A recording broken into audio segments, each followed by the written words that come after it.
Hi, welcome back to Punnipilla YouTube channel అండి. ఈరోజు మా ఇంట్లో వరలక్ష్మి వ్రతం చేసుకుంటున్నామండి. మా ఇంట్లో వరలక్ష్మి వ్రతం ఎలా చేసుకున్నామో మీరందరూ కూడా ఒకసారి చూడండి.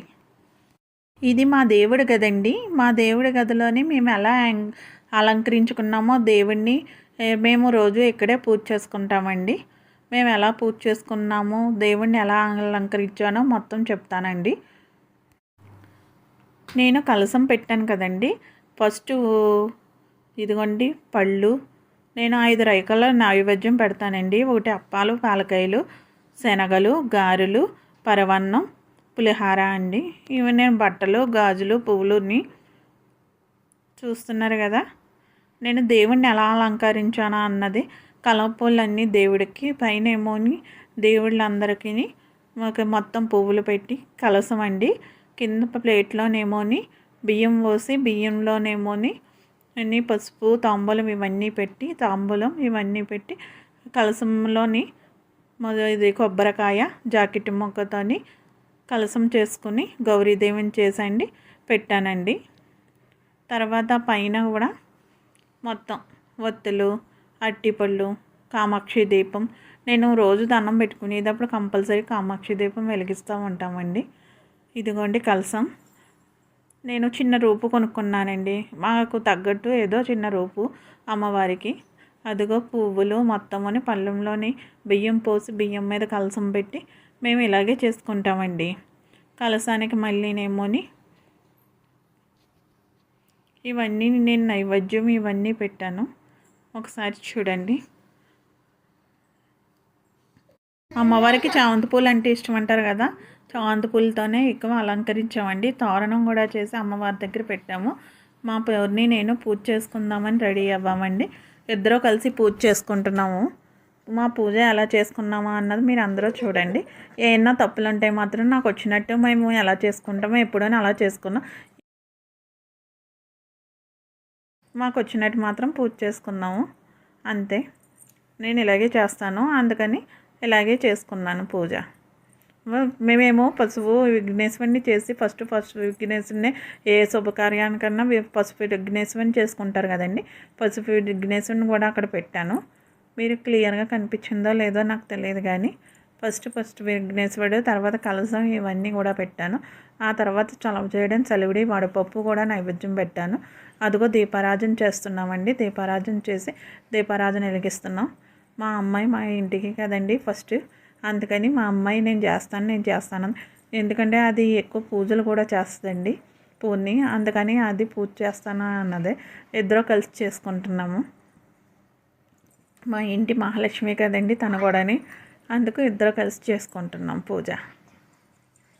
దీపారాధన చేయడం పూర్తయింది. నైవేద్యం దీపారాధన పెట్టడం మొత్తం అంతా అయిపోయిందండి. ఇప్పుడు అగరబత్తులు వెలిగిస్తుంది. ఇప్పుడు పసుపు కుంకుమను పూజ చేసింది పూర్ణి. నేను పూజ చేసుకున్నాను. పసుపు కుంకుమ అక్షింతలు 3 సార్లు పూజ చేస్తాం కదండి. విఘ్నేశ్వరుడికి, గౌరీదేవికి పూజ చేస్తున్నాను అనమాట. మొత్తం లక్ష్మీదేవికిని అందరికీ పూజ చేసి దీపారాధన చేసి ప్రసాదం నైవేద్యాలు పెట్టిన తర్వాత పసుపుతో పూజ చేస్తున్నాను. కలసానికి తోరణం, అమ్మవారికి తోరణం అన్నీని కలసంలో పెట్టానండి. వరారూపు కూడా అమ్మవారికి వేశాను. నేను ఎప్పుడు నగల గట్ట వేయను కానివ్వండి, నేను కొనుక్కున్న రూపే అమ్మవారికి వేస్తాను. డబ్బులు అన్నీ కూడా అక్కడ పెట్టానండి. ధూపదీప నైవేద్యాలు అగరత్తులు అన్నీ సమర్పించామండి. సమర్పించిన తర్వాత నేను లక్ష్మీదేవి ఇది అష్టోత్తరం 108 మంత్రాలు ఉంటాయి కదండి. 108 మంత్రాలు చదువుదామని ఫస్ట్ అన్నీని నీళ్ళు అన్నీ సమర్పించిన తర్వాత మంత్రాలు చదువుదామని కూర్చున్నానండి. నేను వరలక్ష్మి వ్రతం సంకల్పం బుక్ ఉంది కదండి, వరలక్ష్మి వ్రతందే ఆ బుక్ తీసుకుని చదువుదామని అదిగో అక్కడ పెట్టుకున్నాను. బుక్ అక్కడ కనిపిస్తుంది కదా. ఈ లోపలలోని నేను కూడా ధూపం వేస్తున్నాను. నాకన్నా ముందు పూర్ణి నేను రోజు పూజ చేస్తాను, దానికి తెలుసు కదా, పూజ చేస్తుంది కదండి. అందుకని నాకన్నా ముందు పూర్ణి చేసేస్తుంది. దానికి అన్ని పూజా విధానం బాగా తెలుసు. అందుకు నేను ఇదే కూర్చున్నాను, అది నించుని చేసేస్తుంది. నాకన్నా ముందు చేయాలని దాని ఆశ అనమాట. అందులోని లక్ష్మీదేవి అన్న, శివుడన్నా, వెంకన్న బావన్న తెలుసు కదా. ఆల్రెడీ పూర్ణికి చాలా ఇష్టం. మా ఇంట్లో ఎక్కువ ఫొటోస్ కూడా ఎక్కువ ఉంటాయి. అందుకు అదిగో కూర్చుంది. కూర్చుని అక్కడ మొత్తం మంత్రాలన్నీ చదువుకుంటున్నాము. కామాక్షాయ నమః, ఓం ధాన్యాయ నమః, ఓం క్రోధ సంభవాయ నమః, ఓం నిర్మణాయ నమః, ఓం అనుగ్రహప్రదాయ నమః, ఓం సర్వభూతాయ నమః, ఓం నిత్యపుష్టాయ నమః, ఓం బుద్ధాయ నమః, ఓం లక్ష్యప్రదమాల దారిణే నమః, ఓం బుద్ధేయ నమః, ఓం శ్రద్ధాయ నమః, ఓం అనంకతాయ నమః, ఓం విభూతాయ నమః, ఓం విభూతాయ నమః,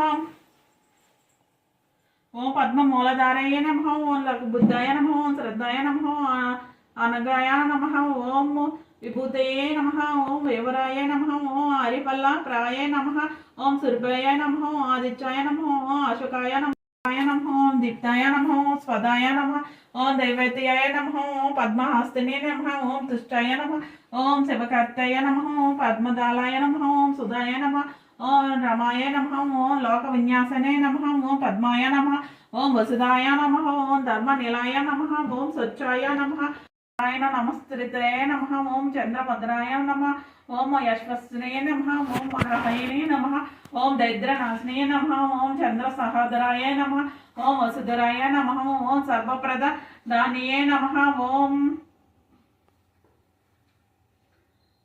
ఓం వసుధరాయ నమః, ఓం సర్వప్రద నివారిణే నమః, ఓం చతుర్భుజాయ నమః, ఓం వదంగ్రాయ నమః, ఓం నవదుర్గాయ నమః, ఓం చంద్రరూపాయ నమః, ఓం హరిణాయ నమః, ఓం మహంకాళయ నమః, ఓం ఇందుస్థితాలయ నమః, ఓం దాన ధన్య కర్తాయ నమః, ఓం త్రిజ్ఞాన సంపన్నాయ నమః, ఓం హలదయనాయ నమః, ఓం పద్మనీయ నమః, ఓం భువనేశ్వరాయ నమః. శ్రీ వరలక్ష్మి దైవతమైన అష్టోత్తర శతమాన పూజం సమర్పయామి.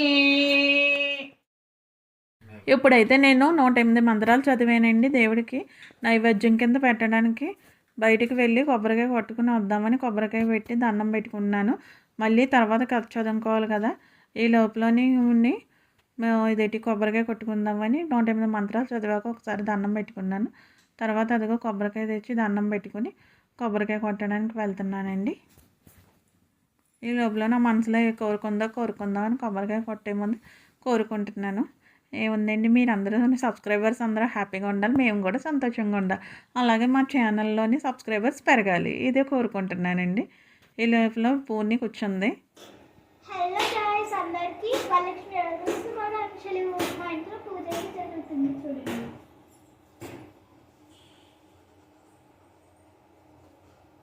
ఇప్పుడు పార్వతీదేవి చెప్పినాడు, ఈ కథనే మీకు నేను చెప్తున్నాను వినండి. ధవల కాంతులతో మెరిసిపోయి వెండి కొండ మీద బంగారు సింహం మీద కూర్చుని ఉన్న పరమేశ్వరుని దగ్గరకు పార్వతి వచ్చి నమస్కరించి, ఓ దేవదేవ, భూలోకంలో ఉండే స్త్రీలు ఏ వ్రతం చేస్తే సర్వ సౌభాగ్యంలో పుత్ర పౌత్రాదులు ధన కనకం సెలవివ్వండి అని అడిగింది. పరమేశ్వరుడు ఎలా అన్నాడు, ఓ దేవి, స్త్రీలకు సర్వ సౌభాగ్యంలో కలిగించేటి వరలక్ష్మి వ్రతం అని ఒకటి ఉన్నది. ఆ రథాన్ని శ్రావణ పూర్ణం ముందు వచ్చే శుక్రవారం నాడు అనగానే పార్వతీదేవి, నాదా, ఈ రథాన్ని ఎలా చెయ్యాలి, దాని విధి విధానాలు ఏంటి, ఏ దేవతను పూజించాలి, పూర్వం ఎవరైనా ఈ రథం చేసి ఫలితాన్ని పొందినారా, ఈ సంగతులు అన్నిటినీ వివరంగా చెప్పండి అని అడగ పరమేశ్వరుడు ఇలా చెప్పడం ప్రారంభించాడు. శైలరాజ నందిని పూర్వ మంగళ పార్వతి, నేను వరలక్ష్మీదేవిని, నీ సద్గుణాలను చూసి సంతోషించి నిన్ను అనుగ్రహించాలని వచ్చాను. శ్రవణ పూర్ణిమకు ముందు వచ్చే శుక్రవారం నాడు నన్ను యథావిధిగా భక్తి శక్తులతో పూజించు, నువ్వు కోరిన వరాలు ఇస్తానని చెప్పింది చారుమతి. చాలా ఆనందించి కల్లో వరలక్ష్మీదేవి ప్రదక్షిణ నమస్కారం చేసి, నమస్తే సర్వలోక ఇలా నీ ధర్మం దర్శనం లభించింది, నీ ఆజ్ఞ ప్రకారమే నేను శ్రావణ శుక్రవారం నాడు పూజ చేస్తానని చెప్పగా వరలక్ష్మి సంతోషించి ఆమెను దీవించి అదృశ్యురాలయ్యింది. చారుమతి వెంటనే మేలుకొని ఇంట్లో అన్ని వైపులా చూసింది. వరలక్ష్మీదేవి ఎక్కడా కనపడలేదు. ఓహో, నేను కలగన్నాను కాబోలు, కల్లో కూడా నా మీద దేవి ఎంత దయ చూపింది అని ఆశ్చర్యపడుతూ భర్తను లేపి ఆయనకు అత్తమామలకు చెప్పగా వారు చాలా ఆనందించి ఇలాంటి స్వప్నం శుభసూచకమని సాధు స్వభావం కలగ వారిని అలా చారుమతి అప్పటికే అభ్యంగ స్థానం అన్నది కృత్యాలని పూర్తి చేసుకుని సిద్ధంగా స్త్రీలందరూ చారుమతితో కలిసి పూజా గృహాన్ని గోమయంతో అలికి ముగ్గులు పెట్టి అలంకరించి ఒక పెద్ద పీట వేసి దాని మీద కొత్త వస్త్రం పరిచి బియ్యం పోసి మండపం ఏర్పరిచి కలసం పెట్టి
అందరికీ వరలక్ష్మి వ్రత శుభాకాంక్షలు అండి.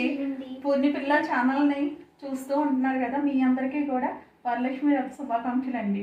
మేమైతే ఇలాగే చేసుకుంటామండి ప్రతి సంవత్సరం వరలక్ష్మి పూజ. ఇంతేనండి, రూపు ఇవిని ఇలా పెట్టుకుని ఇలా చేసుకోవడం. మా వరలక్ష్మి వ్రతం మీకు నచ్చింది అనుకుంటున్నాము. మా వరలక్ష్మీదేవి ఆశీర్వాదం మీ అందరికీ మాకు మీకు కూడా ఉండాలని కోరుకుంటూ అందరికీ వరలక్ష్మి వ్రత శుభాకాంక్షలు.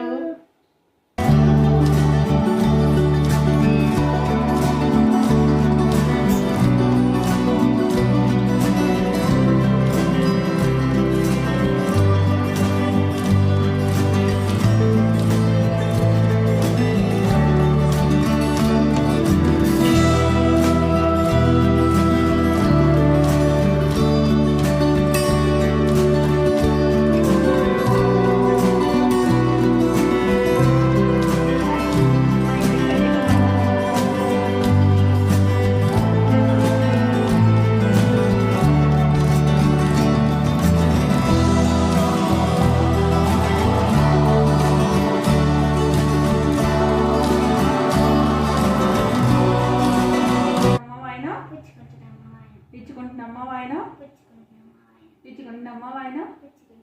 మా ఇంటికి ఎవరు వచ్చారు?